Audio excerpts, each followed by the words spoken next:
Today is all about Tesla's fiscal year 2017 earnings call. This is nearly always a wealth of information, so strap in and come along for the ride. This is Tesla Tidbits episode number 359 for February 8th, 2018. Overall, 2017 was an outstanding year for Tesla. Ever-increasing revenue, combined with the release of the car the company was founded to create, produced another record year for the company on many levels. I'll begin with some of the key things mentioned in the investor letter. First and foremost, revenue set a new company record for a single year at $11.8 billion. It bested the previous record set last year by 55%. The company believes that revenue for this year will, quote, significantly exceed, end quote, 2017's number. If Model 3 delivers anywhere near what Elon is hoping for, and Model S and Model X demand remains strong, I'd say that's a no-brainer statement. The letter mentions that the company expects superchargers to begin to be a revenue source in 2018 due to Model 3 owners having to pay for the service. This should likely be a plus in most analysts' books. On the capital side of things, the company surprisingly expects that expenditures will increase this year. Among the reasoning were Gigafactory 1 and Fremont expansions, new stores, superchargers, and service centers. More on that later. Finally, on the financial front, the letter gives me hope that one of my 2018 predictions will be accurate, saying that the company expects to begin sustaining positive quarterly operating income sometime in 2018. On the production side, guidance for Model S and Model X remains unchanged. Tesla expects to produce 100,000 vehicles combined. If they hit my admittedly optimistic prediction of a run of 175,000 on Model 3, it will be a bonkers year, more than doubling their previous single-year delivery of vehicles. Interestingly, Tesla says the Model S and Model X run rate is limited by the production of 18650 cells. More on that later, too. That's it for the investor letter, so let's have a look at what was discussed on the call, shall we? We'll start at Autopilot, and I've already buried the lead enough here, so let's get it going. Elon was asked about midway through the call about the status of the coast-to-coast autonomous drive. After saying it was shuffled down the priority list due to Model 3 production issues, he was asked about the new timeline. He said it actually could already have been done, but it would have required custom code that only ran on that car, and it wouldn't have applied to the fleet, so they didn't want to go down that road. He followed, saying that we should expect it within 3 to 6 months, and then dropped this nuclear bomb, that it will also be available to customers. Of course, this assumes regulatory approval for the feature. He also was asked about Tesla's strategy of not putting LiDAR in the cars and whether that could support full self-driving, and then what the company would do if regulators eventually required it. While he largely ignored the regulatory question, he produced what was my biggest laugh-out-loud moment of the call, saying, as he always has, that if you answer passive optical extremely well, that LiDAR is not needed.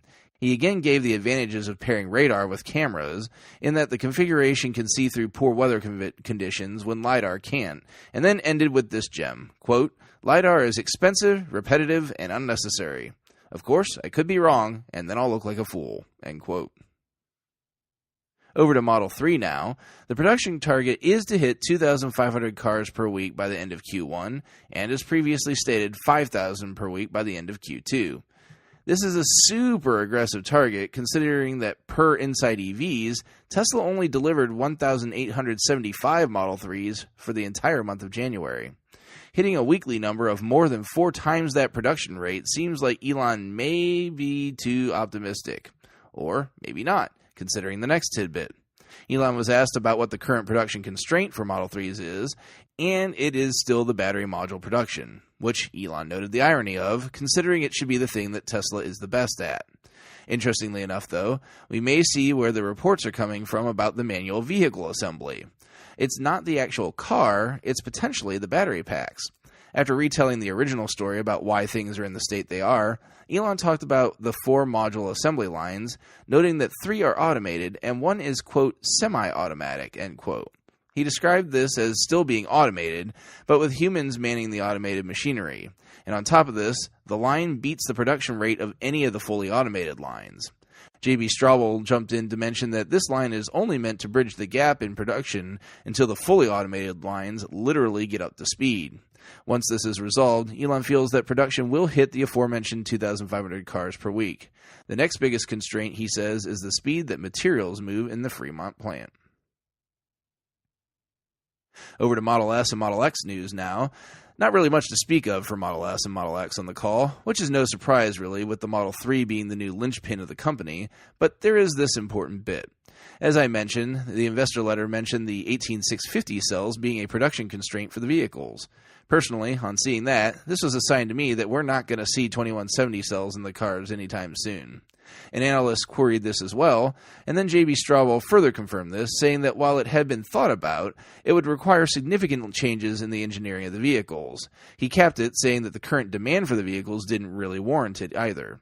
Elon then jumped in, noting that not only would the car require engineering changes, but so would production. So, while a couple of my predictions are looking pretty good for 2018, my boldest prediction may have just been taken out behind the barn. Over to Model Y now, we actually got some news on Model Y. Elon was asked what the path to 1 million cars produced per year before 2020 looked like, and with that, we got our first concrete news on Model Y. He said that it would require capital investments in Model Y at the end of this year. Further, using lessons learned from Model 3 and the engineering of Model Y would be a key to this goal as well. Elon said not to expect any announcements regarding the location for production of Model Y for about 3 to 6 months yet. So it looks like we may have to wait a while again before we get to hear more on Model Y. Over to the Semi, we only had a blip of talk with the Semi when the question was asked about how many Tesla expected to be able to produce per year at the end of 2 and 4 years. While Elon was cagey about the year 2 production, he said that a rate of 100,000 trucks per year would be a reasonable expectation at the end of 4 years. He added that he believed that the final product would exceed the specs given when the truck was unveiled. One other question out of left field was whether or not the truck would use supercapacitors to achieve its energy storage needs. Elon said, quote, "Lithium-ion chemistry is so good at this point that capacitors are unneeded," end quote. JB chimed in as well, noting, unexpectedly, that the truck's energy demands are actually less than that of their performance cars. Nearing the end here, we go over to the financial details. To give some clarification to the reasoning behind capital expenditures increasing this year, Deepak Ahuja answered a question about that, saying that more than 50% of the expenditures actually are still related to Model 3. The payments for equipment have not yet been completed, as well as assistance on the ramp-up to the eventual 10,000 car per week goal, though Deepak later confirmed that this expenditure would not complete that goal. Thus far, Model 3 gross margins are nowhere near target, but Deepak explains this to be a temporary situation, as that target assumes a 5,000 car per week run rate, which we are currently nowhere near. This isn't a systematic problem, he said, it's just a matter of hitting expected production numbers. Finally, down to the potpourri section of leftover morsels from the call, a smart question was asked about Elon's compensation package. The analyst used that as an opportunity to ask about the search for Elon's successor as CEO, because the wording of the package details that Elon could move to the position of chief product architect and still qualify for the compensation package. It was a great Hail Mary question, but as expected, Elon responded firmly that there was no such search and that he had no plans to vacate his position as CEO. And speaking of staffing, our last item of note from the call is that John McNeil, Global President of Sales and Service, will be leaving the company, with Sales and Service now directly reporting to Elon. McNeil will now join Lyft as their Chief Operating Officer. Congrats to John on the promotion, but you will be very much missed at Tesla.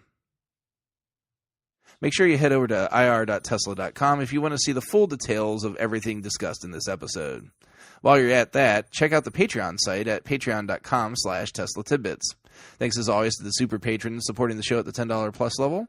They are John Waldhauer, Drew Schuyler, John Waller, Mark and Sarah Thomas, Ryan Scarborough, Lee Sweet, William Henry Crew III, Dorian Steve Guberman, Bruno Quindici, John Rich, Joey Boots, Ralph and Cheryl Waterhouse, and Adam Raymer Brown. If you can't support with dollars, be sure to show your love with positive reviews and subscriptions on YouTube, iTunes, and other services across the internet. That's it for today. If you have feedback for me, the best way to be heard is to tweet at Tesla Tidbits and use the hashtag AskTeslaTidbits if you'd like your question to be considered for the show. I'll see everyone back here again tomorrow. Until then, keep it charged and hit the road.